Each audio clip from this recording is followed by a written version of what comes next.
اعوذ باللہ من الشیطان الرجیم بسم اللہ الرحمن الرحیم رب اشرح لی صدری ویسر لی امری واحلل عقدۃ من لسانی یفقہوا قولی رب زدنی علما رب زدنی علما رب زدنی علما۔ الحمدللہ ہم سورہ بقرہ کی آیت نمبر 196 یا 196 سے اپنے سبق کا آج آغاز کر رہے ہیں۔ یہاں سے باقاعدہ طور پر حج کے احکامات آئے ہیں۔ اپنا سبق شروع کرنے سے پہلے اگر آپ نے ابھی تک ہمارے چینل کو سبسکرائب نہیں کیا ہے تو برائے مہربانی اسے سبسکرائب کریں، اس کو لائک کریں، اور آپ کو جو بھی سوالات آپ کے اس سلسلے میں آپ کے ذہنوں میں اٹھ رہے ہیں وہ کمنٹ باکس میں ہم سے ضرور پوچھیے۔ اس کے علاوہ اس کو صدقہ جاریہ سمجھ کر اس کو زیادہ سے زیادہ شیئر کیجیے تاکہ اللہ تعالیٰ آپ کو بھی اس کار خیر میں شامل کر لیجیے۔ تو سبق کا آغاز کرتے ہیں۔ بسم اللہ الرحمن الرحیم۔ وَأَتِمُّ الْحَجَّ وَالْعُمْرَةَ لِلَّهِ اور اتمو مکمل کرو، حج حج واو اور عمرہ العمرۃ للہ اور عمرے کو اللہ کے لیے، یعنی حج اور عمرہ مکمل کرو اللہ کے لیے۔ عمرے کے لیے جب اگر مدینے سے چلا جائے تو مدینے سے 7 میل باہر نکل کر ہی احرام باندھا جاتا ہے، اور یہ مقام جو ہے میقات کہلاتا ہے۔ اسی طرح سے حدود کعبہ سے سے پہلے ایک جگہ ہوتی ہے جسے میقات کہا جاتا ہے، تو اس کو باقاعدہ تعین کیا گیا ہے۔ ایک بڑا مشہور و معروف میقات ہے مسجد عائشہ صدیقہ، اور وہاں سے آپ اگر جائیں تو وہاں جا کے عمرے کے لیے احرام باندھتے ہیں۔ اچھا، ابھی آپ سوچ رہے ہوں گے کہ میں عمرہ کہہ رہی ہوں، حج کا ذکر نہیں کر رہی۔ تو حج کے احرام کے لیے یہ بات ضمن میں بتاتی چلوں کہ حج کا احرام کوئی شخص جو حج کے لیے مکہ مکرمہ میں جب پہنچ جاتا ہے تو جب 8 ذی الحجہ ہوتی ہے اور اسے حج کا احرام باندھنا ہوتا ہے تو وہ احرام جس جگہ بھی ہوتا ہے وہیں سے باندھا جاتا ہے۔ تو عمرے کے لیے احرام میقات سے باندھا جاتا ہے اور نیت بھی وہاں سے کر کے، اور میقات ضروری ہے۔ احرام کا مطلب 2 چادریں ہم لیتے ہیں، احرام کا مطلب 2 چادریں تو ہیں جو ضروری ہیں، لیکن یہ احرام کا حصہ ہے۔ احرام کا مطلب وہ کنڈیشنز ہیں جو ہمیں حج کے دوران ہم پر لاگو ہوتی ہیں کہ کن کن باتوں سے ہمیں پرہیز کرنا ہے۔ انشاءاللہ کبھی حج کے بارے میں ویڈیو کروں گی تو اس میں ضرور اس کی تفصیلات آئے گی۔ چلیں آگے پڑھتے ہیں۔ فَإِنْ أُحْصِرْتُمْ پھر اگر تمہیں گھیر لیا جائے، یعنی روک لیا جائے، جیسے کہ مثال تھی 6 ہجری میں آپ صلی اللہ علیہ وسلم اپنے صحابہ کرام کے ساتھ عمرے کے لیے جب مکے سے مدینہ گئے تو آپ صلی اللہ علیہ وسلم اور آپ کے ساتھیوں کو عمرہ کرنے سے روک دیا گیا، اور اس موقع میں مسلمانوں کو صلح حدیبیہ کرنی پڑی، اور مسلمان اپنا احرام اتار کے واپس مدینہ آ گئے۔ یہ تو ایک واقعہ ہوا، لیکن در حقیقت اس واقعے نے رہتی دنیا تک تمام مسلمانوں پہ یہ کرم ہوا کہ ہمیں ایک مسئلہ سمجھ میں آ گیا، ایک ہمیں مسئلے کا حل بتا دیا گیا کہ اگر کسی بھی وجہ سے کسی انسان کے ساتھ کوئی مجبوری پیش آ جائے، وہ نیت کر چکا ہے حج یا عمرے کی اور اس نے احرام بھی باندھ لیا ہے، تو اب وہ اس احرام کی کنڈیشنز میں سے باہر کیسے آئے گا؟ یہ کوئی عام مسئلہ نہیں ہے کہ فوری طور پر اس نے احرام کی چادریں کھول دیں اور وہ نارمل کنڈیشن میں آ گیا، ایسا نہیں ہے، بلکہ اس کے لیے اللہ تعالیٰ نے باقاعدہ کچھ اصول بیان کیے ہیں جو کہ ہم آگے پڑھتے ہیں۔ فَمَسْتَيْسَرَ مِنَ الْحَجِّ تو جو کوئی بھی قربانی میسر ہو وہ پیش کر لو، یعنی اگر کوئی انسان عمرہ کرنے کی نیت کر چکا ہے، احرام باندھ چکا ہے، اب اسے کوئی مجبوری آ گئی ہے تو اس وقت وہ قربانی پیش کرے اور پھر اپنے احرام کو کھولے۔ تو یہ جو ہے یہ دم، اس کو عربی میں دم دینا، یعنی جو قربانی ہوتی ہے اس کو دم کہتے ہیں، تو یہ دم احصار کہلاتا ہے۔ وَلَا تَحْلِقُوا رُؤُوسَكُمْ حَتَّى يَبْلُغَ الْحَدْيُ مَحِلَّهُ اور اپنے سر اس وقت تک نہ مونڈو جب تک کہ قربانی اپنی جگہ نہ پہنچ جائے۔ رؤوس کہتے ہیں سر کو، تحلقو کہتے ہیں قربانی کرنا، واو اور لا نہیں، حتیٰ یہاں تک کہ ہدی کہتے ہیں قربانی کے جانور کو۔ تو جب تک کہ پہنچ نہیں جائے قربانی تو اپنے سر. اچھا اس کا بات یہ ہے، اصل بات یہ ہے کہ جب بھی احرام اتارا جاتا ہے تو اس کے لیے سب سے پہلے قربانی ادا کی جاتی ہے. تو وہ قربانی جو ہے جب قربانی ہو جاتی ہے تو اس کے بعد سر منڈایا جاتا ہے، اور سر منڈانے کے بعد ہی حالت احرام سے باہر نکلا جاتا ہے. تو فقہ حنفیہ کے مطابق، امام ابو حنیفہ کے مطابق جو قربانی ہے وہ حدود حرم میں ہی ہونی چاہیے. تو اب کیا حکم ملا کہ جب آپ کو یہ اندازہ ہو جائے آپ دور ہیں اور قربانی آپ نے بھیج دی ہے، جانور بھیج دیے ہیں، روانہ کر دیے ہیں، تو جب تک وہ وہاں پہ ذبح نہیں ہو جاتے، قربانی ادا نہیں ہو جاتی، اس وقت تک آپ سر نہیں مونڈ سکتے. اب آپ 1400 سال پہلے کا دیکھ لیجئے کہ تصور میں آپ پورا ایک زمانہ لے کے آئیے کہ آپ صلی اللہ علیہ وسلم کو کس طرح سے اتنی دور پہ روک دیا گیا تھا، مکے کی حدود میں داخل ہی نہیں ہونے دیا گیا تھا. اب قربانی کرنی تھی تو آپ صلی اللہ علیہ وسلم تمام جانوروں کو جو قربانی کے تھے ان کو مکہ چھوڑ دیا تھا، مکہ بھیج دیا تھا. جب وہاں حدود حرم میں جا کر وہ جانور قربان ہوئے تو اس وقت تک یہ انتظار کرنا تھا، یہ پتہ چل جانا تھا کہ جناب قربانی ہو گئی ہے. تو قربانی جب ہو جائے تو اس کے بعد پھر سر منڈائے جائیں اور پھر قربانی احرام کی حالت سے باہر نکلے جائیں. فمن کانا منکم مریضا او بہی ازم من راسہ، پس پھر من جو کوئی ہو تم میں سے مریض، منکم تم میں سے مریض، او یا بہی عظم میں راسہ، یا اس کے سر میں کوئی تکلیف ہو. راس سر کو کہتے ہیں، جس کی جمع ہم نے ابھی اوپر پڑھا روس. تو اس کے سر میں جو ہے اگر کوئی تکلیف ہے، کوئی بیماری ہے، ڈاکٹر نے کہا کہ بھئی آپ جو ہے بال کٹوا لیں فوری طور پہ. ابھی قربانی مکے میں جا کے ہوئی نہیں ہے، ابھی اطلاع نہیں آئی ہے وہاں سے کہ قربانی ہو گئی ہے، اب اسے مجبوری پڑ رہی ہے. اب اس مجبوری کو بھی اللہ تعالیٰ نے دیکھے اس کا بھی حل بتایا ہے. فَفِدْيَةٌ مِّن صِيَامٍ أَوْ صَدَقَةٍ أَوْ نُسُكٍ، تو وہ فدیہ کے طور پر روزے رکھے یا صدقہ دے یا قربانی کرے. 3 صورتیں بتائی ہیں کہ قربانی ابھی ہوئی نہیں ہے، معلوم ہو نہیں سکا، سر فوری طور پر کٹانا ہے، سر میں سے بال کو اتروانا ہے. تو اب سر کے بال اتروانے کے لیے قربانی ہونا ضروری ہے، تو لیکن مجبوری ہے. اب کیا کیا جائے؟ تو ایک طریقہ یہ بتایا، یا تو فدیہ کے طور پہ روزے رکھیں، صدقہ دیں، قربانی کریں. اب کتنے روزے رکھیں، کیا صدقہ دیں اور کیا قربانی کریں، اس کے لیے ہمیں حدیث پاک کی طرف دیکھنا ہوگا. آپ صلی اللہ علیہ وسلم کے حکم کے مطابق یا تو 3 دن کے روزے رکھے جائیں گے، یا 6 مسکینوں کو کھانا کھلایا جائے گا، یا کم از کم 1 بکری کی قربانی دی جائے گی. اور اس دم کو دم جنایت کہتے ہیں. وَإِذَا أَمِنْتُمْ، پھر جب تمہیں امن حاصل ہو تو تم سیدھے بیت اللہ جاؤ. فَمَنْ تَمَتَّعَ بِالْعُمْرَةِ إِلَى الْحَجِّ فَمَا اسْتَيْسَرَ مِنَ الْهَدْيِ، تو جو کوئی بھی فائدہ اٹھائے عمرے کا حج سے قبل تو وہ قربانی پیش کرے جو بھی اسے میسر ہو. یہاں پہ ایک اور مسئلے کا حل یہاں پہ بتایا گیا ہے کہ دیکھیں رسول اللہ صلی اللہ علیہ وسلم کے زمانے میں ان کے لیے 4 مہینوں میں سے جو بہت معتبر تھے، ایسے 4 مہینے تھے جن میں لڑائی جھگڑا سب کچھ منع تھا. تو ان مہینوں میں 3 مہینے تو تھے شوال، ذیقعد اور ذی الحج کے، اور ان 3 مہینوں کو یہ حج کے مہینے کہتے تھے.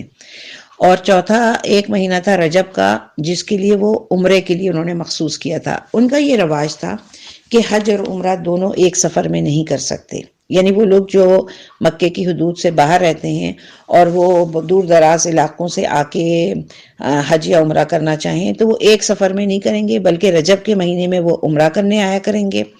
اور اگر وہ حج کا ارادہ رکھتے ہیں تو پھر ان کے پاس شوال، ذیقعد اور ذی الحج ہے، یعنی ان 3 مہینوں میں وہ سفر کر کے حج کے لیے مکہ مکرمہ پہنچے. اور اسی وجہ سے ان 3 مہینوں کو یہ حرمت والے مہینے کہا کرتے تھے. لیکن اب اللہ تعالیٰ کو تو یہ معلوم تھا کہ امت محمدیہ کو پوری دنیا میں پھیلنا ہے، اور شریعت محمدی کے لیے میں شامل ہونے کے لیے تمام دنیا کے لوگ شامل ہوں گے اس امت میں، تو بہت دور دور کے سفر بھی ہوں گے. تو اس لیے اللہ تعالیٰ نے شریعت میں یہ آسانی کر دی کہ حج اور عمرہ ایک ساتھ ملا دیا جا سکتا ہے. تو اگر کوئی شخص جو ہے وہ حج کی نیت سے آئے، اور حج کی نیت سے آنے کے بعد اس کا ارادہ ہو کہ وہ عمرہ بھی ساتھ میں کرے، تو اس حج کو حج تمتع کہتے ہیں. اور اس آیت میں اسی تمتع کا ہی ذکر ہے، اسی حج کا ذکر ہے. اس کی صورت یہ ہوتی ہے کہ کوئی بھی جو حج کرنے آنا چاہتا ہے تو وہ حج سے پہلے جب وہ آئے گا تو اپنے گھر سے یا میقات سے وہ احرام باندھے گا عمرے کا، اور عمرے کے احرام کے ساتھ وہ عمرہ ادا کرنے کے بعد اس احرام کو کھول دے گا، اور جب حج کے لیے 8 ذی الحجہ ہوگا تو پھر وہ حج کے لیے نیا احرام باندھے گا، دوبارہ احرام باندھے گا اور پھر وہ حج کرے گا۔ تو ایسے حج کو حج تمتع کہتے ہیں۔ اچھا، اس کی ایک اور صورت بھی یہ ہے کہ کوئی شخص جو ہے حج کرنے کا ارادہ کرتا ہے، وہ ایک احرام باندھتا ہے، لیکن اس احرام کو عمرہ بھی کر لیتا ہے، اس احرام سے عمرہ کرتا ہے، لیکن عمرے کے بعد اس احرام کو نہیں اتارتا بلکہ اسی کنڈیشن میں رہتے ہوئے حج ادا کرتا ہے، تو یہ حج قران کہلاتا ہے۔ تیسرا طریقہ یہ ہے کہ اگر کوئی شخص صرف حج کا احرام باندھے اور عمرہ نہ کرے، صرف حج ہی کرے، تو اسے حج افراد کہتے ہیں۔ حج افراد عموماً قریب کے لوگ کرتے ہیں، کیونکہ ظاہر سی بات ہے وہ 8 ذی الحجہ کو وہاں پہنچتے ہیں اور ایک احرام باندھتے ہیں اور اسی احرام سے حج کر لیتے ہیں، لیکن جو دور دراز ممالک سے آنے والے لوگ ہیں ان کے لیے یہ بقیہ دو صورتیں ہیں۔ تو بقیہ دو صورتوں میں جو تمتع ہے اس کے لیے جو دم جو ہے وہ واجب ہے، اس کے کرنے کا حکم ہے۔ فَمَن لَّمْ يَجِدْ فَصِيَامُ ثَلَاثَةِ أَيَّامٍ فِي الْحَجِّ، تو جس کو قربانی نہ ملے تو وہ 3 دن کے روزے ایام حج میں رکھے۔ کوئی ایسا ہے کہ جس کی ایسی حیثیت نہیں ہے کہ وہ قربانی نہیں کر سکتا، حج کے لیے تو وہ سفر کے تو اس کے پاس پیسے تھے لیکن قربانی کے پیسے نہیں ہیں، تو اس کے لیے آسانی اللہ نے یہ فرمائی کہ وہ 3 دن کے روزے رکھے، اور 3 دن کے روزے عین ایام حج کے ہوں گے، نمبر 1 7ویں 8ویں اور 9ویں ذی الحجہ کے۔ 10ویں کا روزہ اس لیے نہیں رکھنا کہ وہ عید کا دن ہوتا ہے، یوم نحر یعنی قربانی کا دن ہوتے ہیں۔ وَالسَّبْعَةٍ إِذَا رَجَعْتُمْ، اور 7 روزے رکھو جب تم واپس پہنچو۔ وَالسَّبْعَةٍ 7، اذا مانے جب، رجعتم رجع کہتے ہیں لوٹنے کو، واپس پلٹنے کو، رجعتم تم واپس پلٹو یا واپس پہنچو اپنے گھروں کو۔ تو 7 روزے یہ ہو گئے، اور 3 روزے 7 8 9 ذی الحجہ کے رکھے۔ تِلْکَ عَشْرَةٌ کاملہ، تو یہ کل 10 روزے ہو جائیں گے۔ ذَلِكَ لِمَن لَّمْ يَكُنْ أَهْلُهُ حَاضِرِ الْمَسْجِدِ الْحَرَامِ، یہ رعایت اس کے لیے ہے جس کے گھر والے مسجد حرام کے قریب نہ رہتے ہوں، یعنی جس طرح سے دور دراز ممالک سے آنے والے لوگ ہیں ان کے لیے ہے۔ یعنی ایک ہی سفر میں حج اور عمرے کو جمع کرنے کی رعایت خواہ تمتع کی صورت میں ہو یا قران کی صورت میں ہو، صرف آفاقی کے لیے، یعنی ایسے لوگوں کے لیے جو دور سے آتے ہوں اور جن کے اہل و عیال حرم میں نہیں رہتے۔ واتقوا اللہ، اور اللہ کا تقوی اختیار کرو، یعنی اللہ سے ڈرتے رہو، کوئی کمی بیشی نہ ہو جائے۔ ایسے نہ ہو کہ اس رعایت کو دیکھتے ہوئے تم سوچو چلو کوئی بات نہیں، میں قربانی نہیں کرتا، روزے رکھ لیتا ہوں، لیکن قربانی فرسٹ ہے، پہلی شرط جو ہے وہ قربانی ہے۔ اگر قربانی میسر نہ ہو، ایسی حیثیت نہ ہو، تب روزہ ہے۔ وَاعْلَمُوا أَنَّ اللَّهَ شَدِيدُ الْعِقَابِ، اور خوب جان لو کہ اللہ تعالیٰ سزا دینے میں بھی بہت سخت ہے، یعنی اللہ تعالیٰ جو ہے وہ تمہارے دلوں کے حال جانتے ہیں، اس لیے اللہ کا ڈر اپنے اندر رکھو۔ آیت نمبر 197، الحج اشہر معلومات، حج کے معلوم مہینے ہیں، یعنی عرب میں جو بھی پہلے سے رواج چلا رہا تھا اس کی توسیع فرما دی گئی ہے، یعنی کہ اسی حکم کو چلایا گیا ہے کہ واقعی حج کی جو دن اب تک جو چلے آ رہے ہیں وہی دن موجود ہیں۔ فمن فرض فیہن الحج، تو جس نے اپنے اوپر لازم کر لیا ان مہینوں میں حج کو، فا مانے تو، من مانے جس نے، فرضا فرض کر لیا، فیہن الحج ان مہینوں میں حج کو، تو اب اس نے پختہ ارادہ کر لیا ہے، تو اس کی علامت کیا ہے کہ اس نے احرام باندھ لیا ہے۔ یہ پورا ارادہ جو ہے یہ زبان اور صرف نیت سے کرنے کا نہیں ہوتا ہے کہ اس نے ارادہ کر لیا، تو اس کا اظہار کس چیز سے ہوگا؟ اب اس نے ارادہ کر لیا ہے، نیت باندھ لی ہے اور اس نے احرام باندھ لیا۔ جب جیسے ہی اس نے احرام کی 2 چادریں باندھی تو اب سمجھ لیجئے کہ اس نے پکا ارادہ کر لیا، اب تو حج کرنا ہی کرنا ہے۔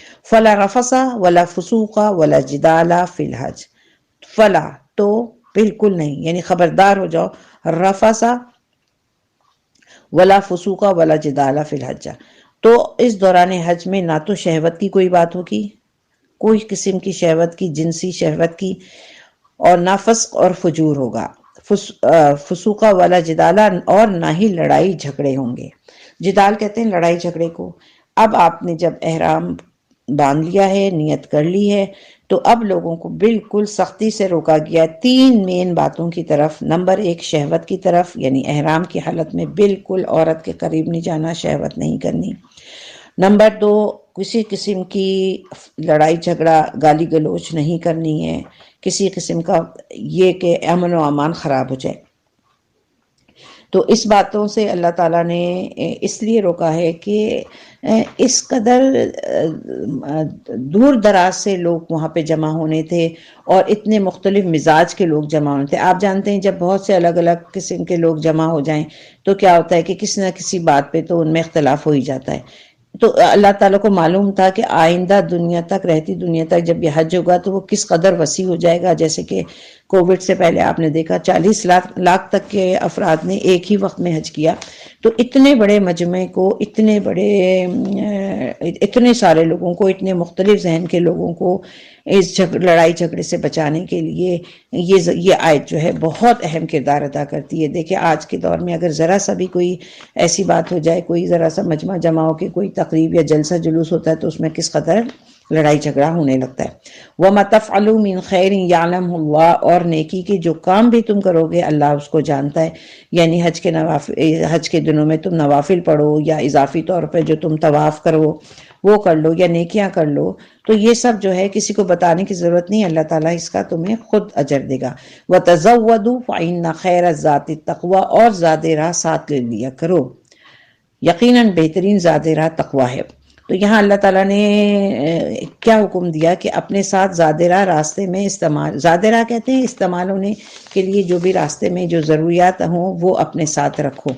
تو اس کے 2 معنی لیے گئے، 2 طریقے سے معنی لیے گئے. نمبر 1 معنی جو ہے وہ تقویٰ کے معنوں میں ہے کہ اپنے ساتھ تقویٰ رکھو، یعنی ہر لمحے اب اللہ نے کہا ہے لڑنا نہیں ہے تو بالکل اپنے آپ کو لڑائی جھگڑے سے روکو، کوئی زبان سے بری بات نہ نکلے، گناہوں سے بچتے رہو، حج کے احکام میں کوئی کمی بیشی نہ ہو جائے، یہ تقویٰ ہے، یہ اپنے ساتھ رکھو.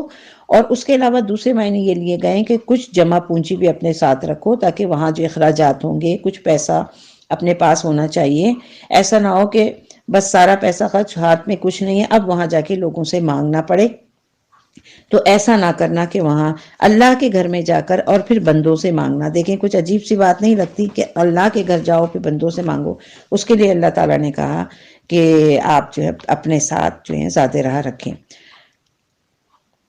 وَاتَّقُونِ یا اولی الالباب، اور میرا ہی تقوی اختیار کرو اے ہوش مندو، اے اولو الالباب، جو تم بڑے عقل مند ہو، سمجھدار ہو، تو اب میرا ہی صرف تقوی اختیار کرو. آیت نمبر 198، لیس علیکم جناح ان تبتغوا فضلا من ربکم، تم پر اس امر میں کوئی گناہ نہیں ہے کہ تم سفر حج کے دوران اپنے رب کا فضل تلاش کرو. تو فضل جو ہے اللہ کا فضل جو ہے رزق اور روزی کے معنوں میں بھی آتا ہے. تو اس کے لیے دیکھیں اللہ تعالیٰ نے ایک بڑی اچھی بات ہم اجازت دے دی ہے کہ کوئی شخص جو ہے پاکستان سے، ہندوستان سے حج کے لیے جا رہا ہے تو اپنے ساتھ وہ ایسی کچھ اجناس لیتا جائے، ایسی کچھ چیزیں لیتے جائے کہ جو وہاں جا کے وہ بیچ کر ان سے کوئی نفع حاصل کر لے. تو کتنا بڑا یہاں پہ اکنامی کا ایک سسٹم اللہ تعالیٰ نے بتا دیا کہ اس طرح سے لوگ ایک دوسرے کی اشیاء کو خریدیں گے. ایک ملک سے دوسرے ملک کے لوگوں کو پتہ چلے گا کہ ان کے ملک میں کیا چیز بن رہی ہے اور کیا چیز ہے. تو یہ جبکہ پرانے فرسودہ خیالات یہ تھے کہ نہیں کہیں یہ گناہ نہ ہو، ایسی بات نہیں ہے کہ ہم وہاں جا کے تجارت کر رہے ہیں. لیکن دیکھیں اللہ تعالیٰ نے یہاں خود اجازت دی ہے کہ تم لوگ اپنی چیزیں لے جا کے ایک دوسرے کو بیچ سکتے ہو. وَإِذَا أَفَضْتُم مِّنْ عَرَفَاتٍ فَاذْكُرُوا اللَّهَ عِندَ الْمَشْعَرِ الْحَرَامِ، پس جب تم عرفات سے واپس لوٹو تو اللہ کو یاد کرو معاشر حرام کے نزدیک، حرام کے نزدیک اللہ کو یاد کرو. یعنی وقوف عرفات حج کا اہم ترین رکن ہے. اور رسول اللہ صلی اللہ علیہ وسلم کا ارشاد ہے کہ یعنی اصل حج تو عرفہ ہی ہے. عرفات ایک بڑا میدان ہے اور اس میدان میں جا کے حاجی جو ہے ٹھہرتے ہیں، قیام کرتے ہیں اور وہاں جا کے وہ دعائیں کرنی ہوتی ہیں. اور وہاں کا جو وقوف ہے وہی در حقیقت جو ہے وہ حج ہے. اس کے علاوہ 8 ذی الحجہ کو مکہ مکرمہ سے نکل کر رات منی میں گزارنا ہوتی ہے. اگلے دن 9 ذی الحجہ یوم عرفہ ہوتا ہے. اس روز صبح کو جو عرفات کے لیے قافلے چلتے ہیں اور کوشش یہ ہوتی ہے کہ دوپہر سے پہلے وہاں پہنچ جایا جائے. اچھا، وہاں پر ظہر کے وقت ظہر اور عصر دونوں کی نمازیں ملا کر پڑھی جاتی ہیں. کہاں کا ذکر ہے یہ عرفات کا ذکر ہے. اچھا، اس کے بعد جب غروب آفتاب تک عرفات کا قیام ہوتا ہے جس میں کوئی نماز نہیں ہے. یہ دیکھیں آپ، اللہ تعالیٰ نے کیا بنایا کہ ایک جو غروب آفتاب تک جب تک ہم وہاں موجود رہیں گے تو کوئی نماز نہیں ہوگی، بلکہ یعنی روایتی عبادت کے سب دروازے بند کر دیے، صرف دعا کرنی ہے، دعا کرنی ہے، دعا کرنی ہے۔ اگر آپ کے اندر دعا کی ایک روح پیدا ہو چکی ہے تو آپ اپنے رب سے ہم کلام ہو سکتے ہیں اور آپ کو حلاوت مناجات حاصل ہوتی ہے۔ تو بس دعا کرتے رہیے، دعا کرتے رہیے۔ قیام عرفہ کے دوران کھڑے ہو کر یا بیٹھے ہوئے جس طرح بھی ہو اللہ سے دعا کرنی ہے۔ آپ دیکھیں وہاں کسی قسم کی نوافل یا کسی چیز کا حکم نہیں ہے، کیونکہ نوافل کی اس لیے کہہ رہی ہوں میں خاص طور پہ کہ جب وہاں پہ اثر کی فرض ہی منع ہے تو پھر نوافل کا کیا ذکر کیا جائے؟ کوئی نماز نہیں۔ پھر اس کے بعد آدمی تلاوت کرے، اور جب بعد مغرب کا، جیسے ہی مغرب کا نماز کا وقت ہو چکتا ہے تو وہاں عرفات میں ایک روشنی کا گولا سا پھینکا جاتا ہے جس سے سب کو پتہ چل جاتا ہے کہ اب مغرب کا وقت ہو گیا ہے، لیکن مغرب بھی وہاں پڑھنے کی اجازت نہیں ہے۔ یہ بھی دیکھیں آپ، اب مزدلفہ میں جا کر مغرب اور عشاء دونوں کی نمازیں اکٹھا پڑھی جائیں گی، تو وہاں جا کر کھلے آسمان کے نیچے رات بسر کرنی ہے۔ یہ مزدلفہ کا قیام ہے۔ مشعر حرام ایک پہاڑ کا نام ہے جو مزدلفہ میں واقع ہے۔ جو پیچھے جو آیت میں یہ جو حکم آیا ہے کہ معشر الحرامی، تو یہ وہی پہاڑ ہے، یہ وہی مزدلفہ کا پہاڑ ہے، اور وہاں جا کے وہاں پہ رکنا ہے رات میں، اور اگلے دن کے لیے، آگے کے لیے کنکریاں جمع کرنی ہیں جو کہ شیطان کو مارے جائیں گی۔ وَاذْكُرُوهُ كَمَا حَدَاكُمْ، اور یاد کرو اسے جیسے کہ اس نے تمہیں ہدایت کی، یعنی اللہ کا ذکر کرو جس طرح اللہ نے تمہیں اپنے رسول اللہ کے ذریعے سکھایا ہے۔ ذکر کے جو بھی طریقے رسول اللہ صلی اللہ علیہ وسلم سکھائیں انہیں اختیار کرو، اور زمانہ جاہلیت کی طرح ترک نہیں کر دو۔ زمانہ جاہلیت میں ایسا نہیں ہوتا تھا۔ وَإِن كُنتُم مِّن قَبْلِهِ لِمَنِ الضَّالِّينَ، اور یقیناً اس سے پہلے تو تم گمراہ لوگوں میں تھے۔ تم حج کی حقیقت سے ناواقف تھے، تم حج کو جانتے ہی نہیں تھے، بس اس کی شکل تھی تمہیں، اور تم بس سارے مناسک کو تم نے الٹ پلٹ کر کے رکھ دیا تھا۔ آیت نمبر 199، ثُمَّ أَفِیضُوا مِنْ حَیْثُ أَفَاضَ النَّاسُ، پھر تم بھی وہیں سے پلٹو جہاں سے سب لوگ پلٹتے ہیں۔ اچھا، زمانے جاہلیت میں قریش مکہ عرفات تک نہیں جاتے تھے۔ ان کا کہنا کیا تھا کہ ہماری حیثیت تو بڑی خاص ہے، ظاہر متولی ہیں ہم تو کعبہ کے، لہٰذا ہم منا میں ہی مقیم رہیں گے، اور باہر سے آنے والے جو ہیں وہ عرفات میں جائیں گے اور وہاں سے طواف کے لیے واپس لوٹیں گے۔ تو یہ سارے مناسک ہمارے لیے نہیں ہیں۔ یہاں فرمایا گیا کہ یہ غلط بات ہے جو تم نے ایجاد کر لی ہے، تم بھی وہیں سے طواف کے لیے واپس لوٹو جہاں سے دوسرے لوگ لوٹتے ہیں، یعنی عرفات جاؤ، عرفات میں قیام کرو، وقوف کرو، پھر وہاں سے مزدلفہ کا قیام کرو، اور پھر مزدلفہ سے تم جو ہے واپس پلٹو طواف کے لیے۔ وَاسْتَغْفِرُ اللَّهَ، اور اللہ سے استغفار کرتے رہو، یعنی جو تم پہلے یہ جو کام کرتے آئے ہو، اب تک جو گناہ تم سے سرزد ہو گئے ہیں، حج کے جو سارے احکامات الٹ پلٹ دیے ہیں، تو ان تمام چیزوں سے اللہ سے اپنے گناہوں کی مغفرت کرو۔ اور آج کا مسلمان، آج کا مومن بھی اپنی تمام زندگی کے پچھلے گناہوں سے اللہ تعالیٰ سے یہاں پہ معافی مانگتا ہے۔ ان اللہ غفور الرحیم، یقیناً اللہ بخشنے والا، رحم فرمانے والا ہے۔ تو یہاں اللہ تعالیٰ نے ایک بڑی اپنی رحمت کی چادر ڈال دی ہے کہ اب تک جو کچھ تم سے ہو چکا، جو تم سے غلطیاں ہو گئی ہیں، اس سے اللہ تعالیٰ سے معافی مانگو، اور اللہ تعالیٰ جو ہے معاف کرنے والا ہے۔ صدق اللہ العظیم۔